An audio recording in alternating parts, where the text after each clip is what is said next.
All right, guys, I am outside of Gold's. I just finished my workout. It is early.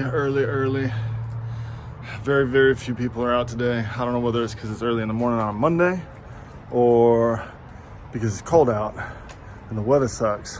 But the weather prevents 70% of people from actually doing what they say they're going to do. So let's stay accountable. All right, so welcome back. In How to Win Friends and Influence People, the last two chapters today are one about making a fault easy to fix by using some encouragement. Maybe if someone's not as great at something currently, using some encouraging words and encouraging what they are getting done right to explain to them, hey, it's not that much different than XYZ. They use the example of someone who ultimately became a really phenomenal bridge player and instructor, was encouraged because someone saw a small knack that could be applied in that area, but wasn't fully applied yet. And once that encouragement was there, they were able to excel. The last chapter was really what the whole book kind of sums up is helping someone to enjoy or want to do whatever it is that you're trying to ask them to. Whether you're in a position of authority, and that means giving them a reason to do something instead of just saying, hey, go do this because I said so. But also kind of reels back to for me, the very first chapter sums up the entirety of the book. Is never criticize, condemn, or complain, and people only do what they want to. So we find ways of helping people to want to do something that is in their best interest and our best interest, and sometimes just needs to get done. So, phenomenal book. Glad I read it. Finished it. What's today? The first day of February. So almost got the whole book done in January. But hey, every year starts a year with that book. Next up is Atomic Habits. So this chapter, I wasn't quite sure where they were going to go with this, but they called it the 2-minute rule, and I actually really like this concept.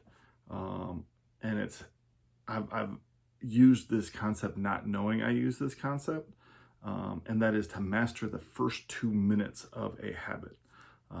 Because oftentimes once a decision is made and you start down a certain path, the follow-on decisions become easier. Right? So if you made putting on your running shoes your daily habit, you're more likely to step outside the house and go for a walk. And they said, you can phase up, right? So if your goal is to run a marathon, then your first step might be, I'm going to go put my shoes on every morning, my running shoes. So you get up and you put your running shoes on. And then maybe the next step is you put your running shoes on, and then you go walk for 2 minutes, just 2. Then maybe you run for 2 minutes. Then maybe because you've got your shoes on and you're running for 2 minutes, you can run 10 minutes or 15 minutes or 30 minutes. And you're instead of trying to start with a 3-mile-a-day run habit, start with putting your shoes on every day habit. And build on that habit, because it's easier to build on an existing habit than it is to create a extremely hard habit. So we looked at making it easy yesterday, and now we're going to make it even easier by focusing on just mastering the first 2 minutes of a habit, whether that's getting dressed, whether that's putting your workout clothes on, because once you put your workout clothes on, you're more likely to go to the gym or more likely to do yoga. If it's getting your yoga mat out, it becomes your habit. Once the yoga mat's out, it's easy to do 5-10 minutes of yoga or meditation, because the first decision is already made and you continue down that path. So mastering the first 2 minutes of a habit and making that almost ritualistic, that I'm going to go put my shoes on every morning. I'm not going to decide whether or not I'm going to run. I'm just going to go put my shoes on every morning.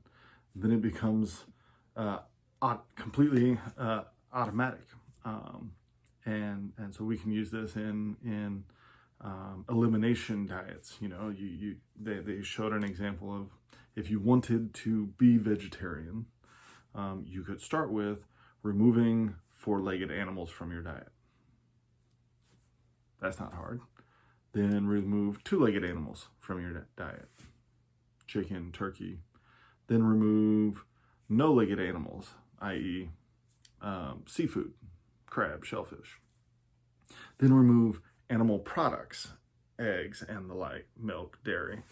So now you've taken the goal of becoming vegetarian and shrunk it down into easier steps. And your first focus is the first 2 minutes or the first phase of that habit. And again, still your habit is directed toward a identity, and that identity, people with that identity have the result that you're looking for. So phenomenal book, fired up for the day, and let's get out there and get it. Bloop. Look at that. There's snow on the ground. We're on shrimp, some steak. Yeah, that's how we eat.